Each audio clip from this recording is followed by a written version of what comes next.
when I was working in the U.S. Congress, I directed the fight to help save the submarine. We did that in Keene, Connecticut, and I was responsible for actually running that staff, getting the analysis done, making sure the cases made to track. Later on, when I worked for the governor in her cabinet, I was the negotiator with the U.S. Navy to get an agreement with the Navy to help keep the submarine base here. And when I served in Afghanistan in 2007, I was on an intelligence team, leading it many times. That was on several occasions given awards from top intelligence officials in the United States. So when I've been given an opportunity to lead, I've taken that opportunity. I've run with the football, and that's important for the reason I'm going to get to in a little bit later. I talked about this watch that I found about a month ago, and it's my old watch from Afghanistan. And I found it when I was going through some boxes. My daughter Renee actually found it. She pulled it out and was kind of looking at it. She'd never seen a watch before. Not a lot of folks, of course, wear watches these days. And it got me to thinking, there's a sense of urgency here that we have in the country. In Afghanistan, everyone wears watches. Every serviceman and woman you'll see has a timepiece because in a war zone, seconds can be the difference between life and death. Minutes can be the difference between life and death. Whether or not an intelligence report gets someplace on time, whether or not there's a shipment of supplies that gets to where it has to go, and whether or not bombs are dropped, frankly, when they have to be dropped, and where they're dropped makes a heck of a big difference. So it's a life and death kind of thing. But you come back here to Hartford and to Congress, and there's not that sense of urgency there. You don't see people checking their watches. And what I think we need to bring to Congress is a real sense of urgency about the problems that we've got right now that we're facing, whether it's a national debt, whether it's problem, whether it's our energy problem. And ultimately, I believe that we don't get economic world policy where we don't do significant spending reductions to the national debt. We're going to have a huge economic crisis on our bigger than was on 2008. So I'm going to bring to Congress that sense of urgency, which I think is lacking in many members today. About the race, I've gone through about half my time. I think it's very important at this time. We've had about a year or so for the candidates to show what they can put together in terms of the campaign. I believe we've done a great job with that. If I'm not mistaken, I think we've outraised every candidate Republican in the race. We've put together one heck of a good grassroots team. We've gotten excellent endorsements from across the district in different parts. And you'll see an article where we just recently got the endorsement of every Republican alderman in Waterford. So we're bringing big chunks of the electorate, big chunks of the Republican Party behind us. And we believe we're going to be in a great position to win the convention when we get to May 18th. I have put forward a proposal to effectively have us bound to the convention outcome. And I don't know what's going to happen in the convention. I know that we're doing very well in terms of getting delegates, but there's certainly no guarantees between here and May. And we talked about this a little bit with candidates, but I think it would be great if we could all sign a pact to abide by that convention outcome. I'm not sure it's going to happen, but if you believe that's something we ought to do, and I have talked about this with the Canton RTC a bit, talk to the other candidates and deal with them on the issue. In this race, I believe we're going to have to show a great divide between the independent race. If we try to run as Democrat light, we're not going to capture anyone's attention. There are very serious issues out there today. People feel like the country's slipping away, especially middle-class folks. I live in Plainville, talk to a lot of people on the street, talk to them at church, talk to them at the supermarket. They're scared. They're afraid. And we need to show, I believe, daylight between what we want to do as Republicans and what the Democrats are doing. Some of those things I touched on a little bit. Real spending reductions, real pro-growth measures. Let's get that corporate tax rate down from where it is today at 35% to 10% or lower. Make it the lowest in the industrialized world. And you'll see companies flood into the United States the way they did in the 1980s when I was growing up. Other things you can do is an all-of-the-above energy policy. Let's allow that pipeline to be built. Let's not stifle industry. That will create hundreds of thousands of jobs at the same time, lower energy costs. And some other things you can do deregulation-wise, roll Obamacare out, do real health care reforms that are going to lower costs and expand access to care, get rid of Dodd-Frank. For those of you who work in the financial industry, you know how much of a hamper that is on the industry. That's very important to this area. And lastly, let's get serious about the Federal Reserve. I'm a Republican who believes that we ought to have a stable, strong monetary policies. Right now, we've got inflationary policies and policies by the Federal Reserve that we don't have time to get into that are slowing down economic growth. But that's going to be the goal of this Congress, to grow the economy and to get prosperity back. And we have to prepare ourselves for another 4 years of Obama. We're going to do everything we can to get a Republican in there. But if it is Obama, we got to make sure we have congressmen down there who are willing to fight, who know how to fight, and aren't just going down there to cast a vote or to build a resume. I've term limited myself. My wife actually first term limited me. But I believe that we only have 4 years or so, maybe less, to get America right again, or else we're going to face some serious economic problems. So we're going to know in a matter of 3 to 4 years whether or not we achieved our mission. At that point, it's time to come up with it. So thank you very much for your time. I humbly ask for your support. We did great here in Canton last cycle with very few resources. This time we're raising twice as much money, and our ground game is just fantastic. 6,000 donors, tons of volunteers, great network, and I know we will be Chris Donovan if you give us a chance to do it. Thank you.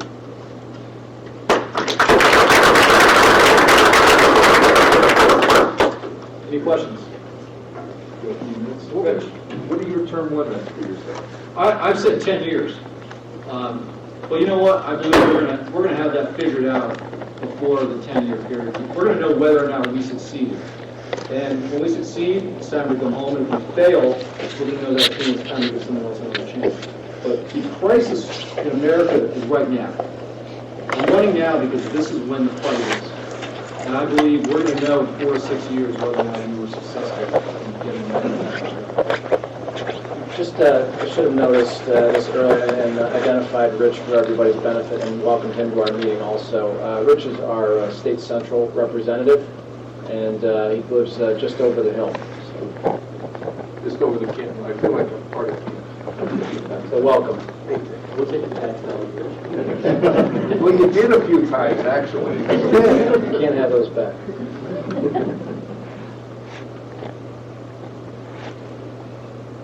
Other questions for Justin?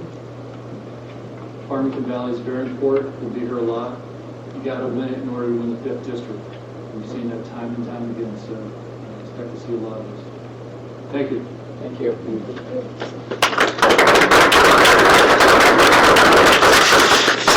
Mike Clark, again, Mike is already here before our committee previously. We welcome him. I was here in September, and for those who don't know me, I've served as the town council chairman in Farmington for the last 6 years, and I did not run for re-election this last election cycle, and I really wanted to go out quietly. I wanted to be a nice, quiet transition over to a good friend of mine, Jeff Hogan, who ran and won the Republican ticket. And so as we were talking about just before, that transition didn't work out as well because we started off with an earthquake, went to a hurricane, a flood, then we had a Halloween snowstorm, 11-day blackout, and it went on from there and there. I was at church the other day and the priest mentioned locusts. And I started getting really nervous about the entire thing. I said, I don't really want to hear that until I'm out of office.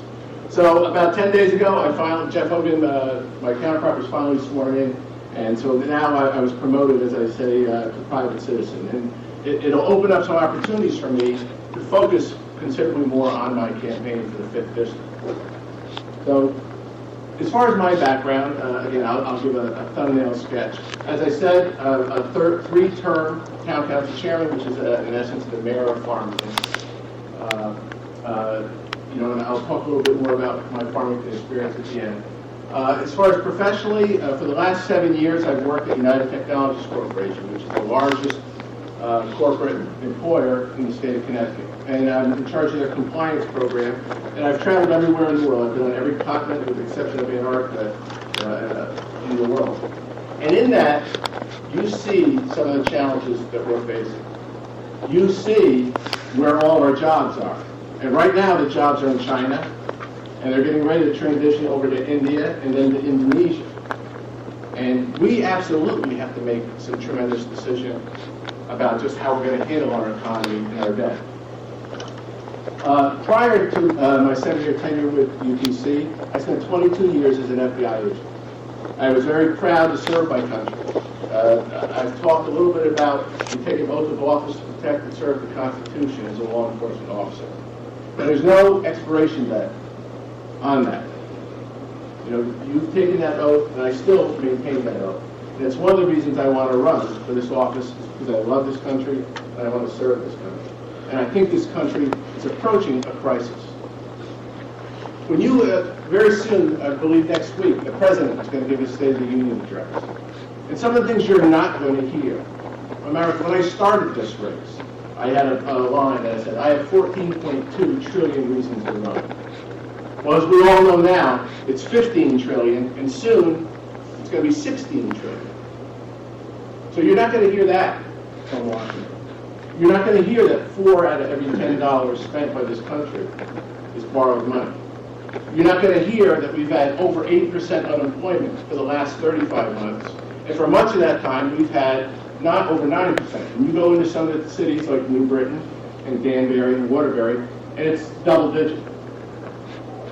And you're not going to hear about some of the regulations that have come out of Washington, like the Dodd-Frank legislation. I was just at a fundraiser with John Patrick from the Farmington Bank on Friday night.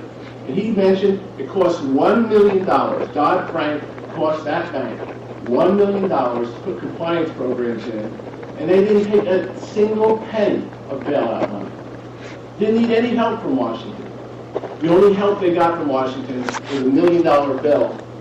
And so how many jobs could you create with that $1 million? And quite a few. And so as we approach the 2012 elections, there's some really key issues that have to be addressed. The debt, which impacts our economy in every way imaginable, has to be addressed. Jobs have to be addressed. Immigration is an issue that has to be addressed. And health care absolutely has to be addressed. And so as we approach this election, it is going to set the direction for our country for the next decade. So it's incredibly, incredibly important who we send to Washington, and it's incredibly important that we get a Republican president in place, and that we get in the House and the Senate a Republican leadership there, so that we can set this direction in a way that's fiscally responsible. Because right now, that is simply not happening. Now, as far as my record, what I want to do is run on some of the aspects of my career. I bring a very unique blend of experience to this role. I've worked for 35 years, 22 of it as an FBI agent, where I served with honor and integrity. And so I absolutely will bring that integrity to this job. I serve with one of the largest corporations. So again, I'm very conscious of the needs of private industry. And I've served as an elected official. And it is key in this district that when you make your decisions in the next coming months, that you look at electability. It is key that you look at that. Because this district is very similar to my town. Farmington, ironically, has a minority of Republicans. And it's got a significant number of independent voters. Yet we have a 5-2 majority on our town council. And so what we need to look at as you make your decisions who you're going to endorse is simply that. Who can hold the Republican base and who can carry some of that, the majority of that independent vote. Because that is where the decisions are going to be made in this district. This district is winnable. Tom Foley won this district by 8 percentage points. It is absolutely a winnable race. But you have to be able to appeal both to the Republican base and to the independent vote. So as you go forward, be looking for electability. That's got to be one of the areas that is a concern in whoever you're going to endorse. My role in Farmington, my record in Farmington, again, I'm very proud of that service as well. I was able to maintain, we still have the lowest mill rate in the Farmington Valley region, in our region. We paid off in the last 6 years 20% of our debt. So we've gone from 72 million in debt to 56 million in debt. And we have a plan in place, and I'm sure it will be executed as we still have a 5-2 Republican council, that it will be cut in half as we move forward. We've been very engaged on the economic front. Farmington has more people commute into Farmington, 32,000, than live in Farmington, which is 26,000. And that's because we have engaged our business community to work with them as a government, as a partner. And so you don't hear that from our federal government right now. They're not a partner, they're an impediment. And so we set up enterprise zones at the Yukon Health Center to encourage all those medical facilities to move in there. So as you start to look down the road in the next 2 to 3 months, and you start to make your decisions, what I'm asking you to do is look at our residents. Look at the depth of our experience. And who is going to bring that depth to Washington to make some of the key decisions that we're going to have to make going forward. And again, what I also ask, I just walked away, I was very fortunate, the Canton RTC recently endorsed me. Last night, a good friend, Kevin O'Connor, also endorsed me. I would be tremendously honored by support from the Canton RTC. Again, I agree with Justin, whoever the Farmington Valley is going to be a key region for this race. You cannot win this race without tremendous support from Avon, Farmington, Simsbury, Canton, and Birmingham. It's an absolute key. So as we go forward, again, I'll be glad to answer any questions you might have about my record, about any policy. But it's, again, I go back to one of the key areas to look at is we can win this race if we put the right person forward. So thank you for your time.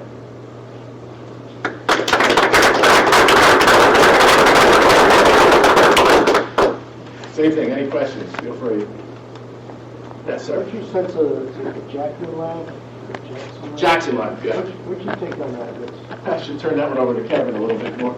I didn't handle that one. Jackson Lab, for a Farmington resident, it's or a taxpayer, it could be a tremendous boon to our economy. We have a lot of people who live in Farmington who work at that health center. A lot of doctors, a lot of professionals. And the health center is something that I feel will be a boon to our economy as well. The regional economy. Again, it turns out our dentists, our doctors, and provides a tremendous. It's an asset to our town. And so, again, what I've spent I probably would not have bought off at quite the amount that the governor pushed through there. But again, I think our focus has to be on jobs. Anything that creates jobs, anything that will create sustained long-term jobs, I would support, and that's why I support that program. Is the government involved in that program that you support? From the state side, yes, absolutely. Again, if we are turning out professionals and and creating construction jobs, so yes, I would be behind that. Other questions? Do you miss me yet? All right, great. Thank you very much.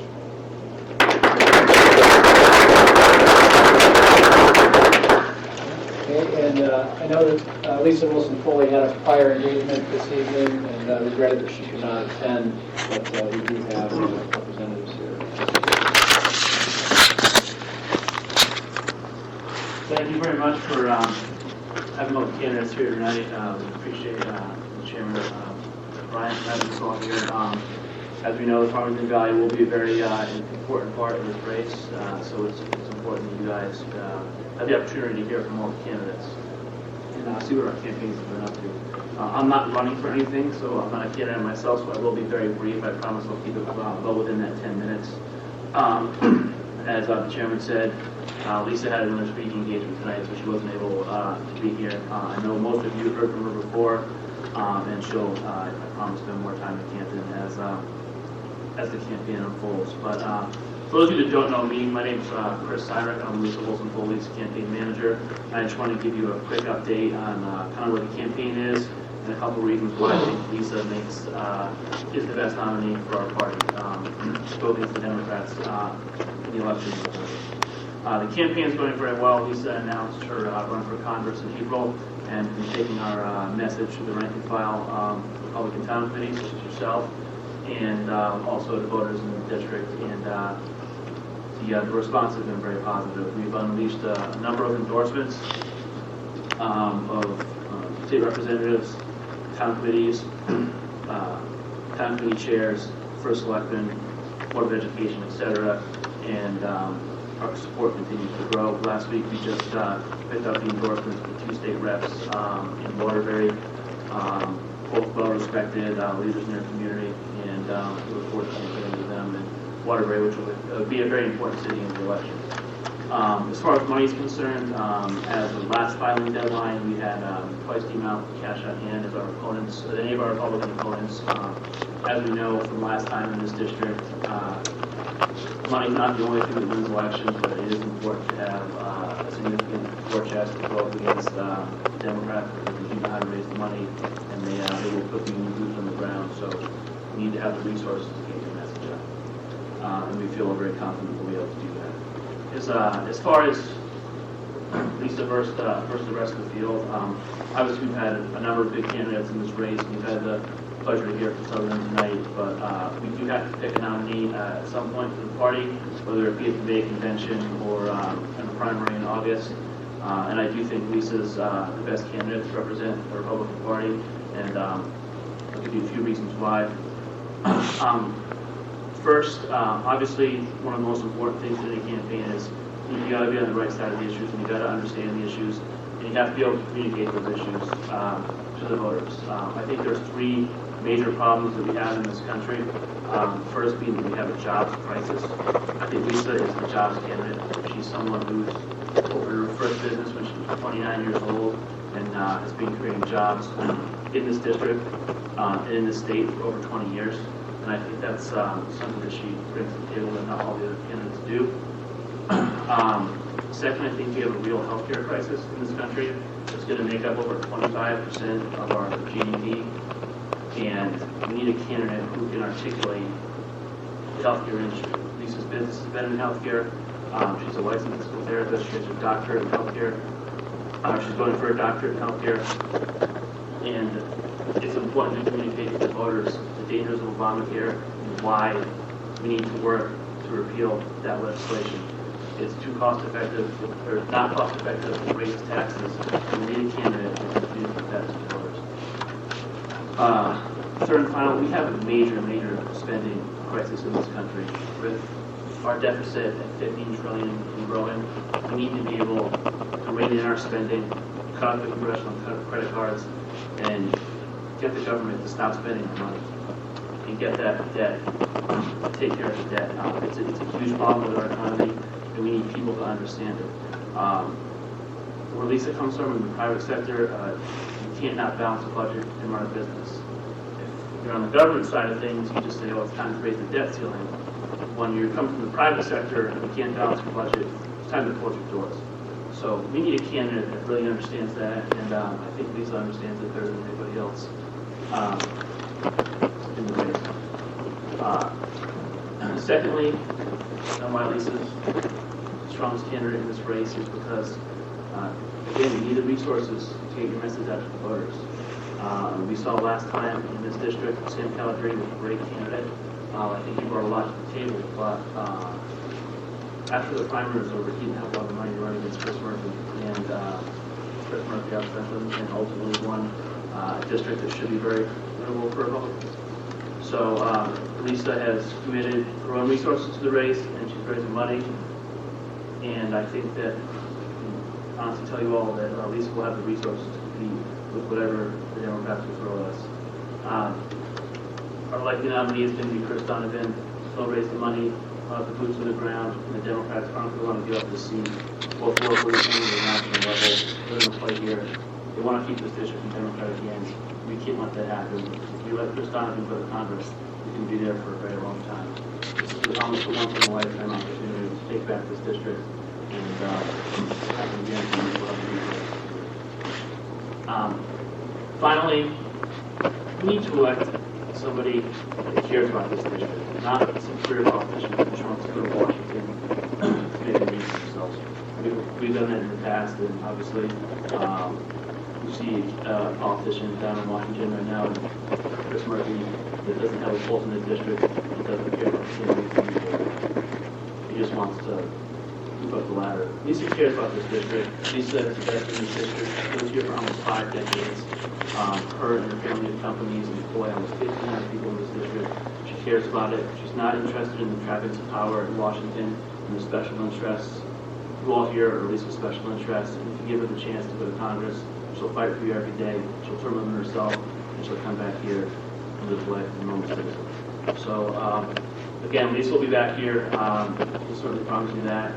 And I'm happy to answer the questions that anybody might have on the candidacy. One question, John. You hit it on the head that the spending is just out of control. By any measures, control spending, Medicare and Medicaid are going to have to be dealt with. And given, Lisa gets a substantial amount of revenue in nursing homes from Medicare and Medicaid, how would she reconcile that potential conflict? That would honestly be a question that you'd have to think. You'd be much better off asking Lisa and myself. I don't know every little thing about Lisa's businesses. I'd be happy to put you in contact with her for a phone conversation or a meeting with staff. If you'd like to answer that question, you should be happy to answer it for her. She'll do a lot better answering that one. So, any more questions? All right, well, thanks again for having me, and Lisa will be back soon.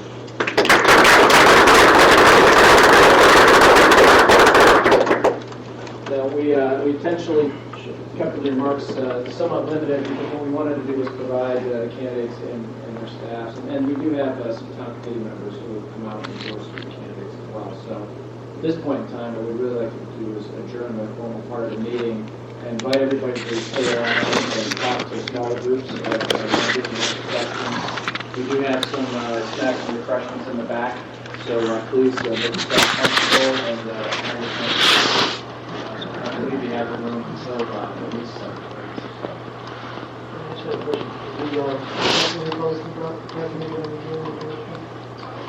yeah, what we wanted to talk about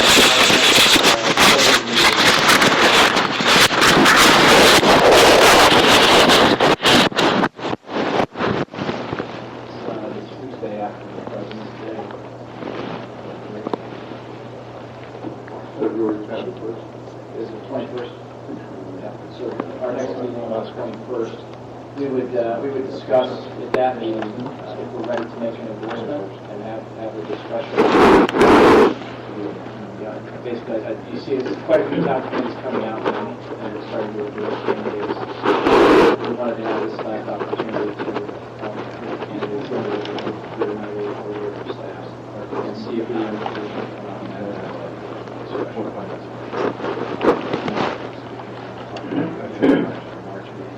I also wanted to mention again, the town committee, the annual town meeting is tomorrow at the town hall, the auditorium there. What time is that, Dick? 7. At 7 o'clock.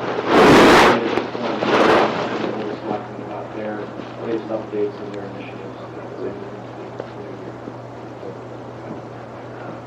Any other questions? Okay. Just a comment. Tim and I went back in session on February 8th, deadline to submit bills February 10th, 2 days later. So if anybody has any issues that you'd like us to raise, we're constrained on the rules of what we can do in closed session. Get your ideas to us before the 10th of February. Otherwise, we'll be another one. All right. Thank you again, everybody, and please stick around and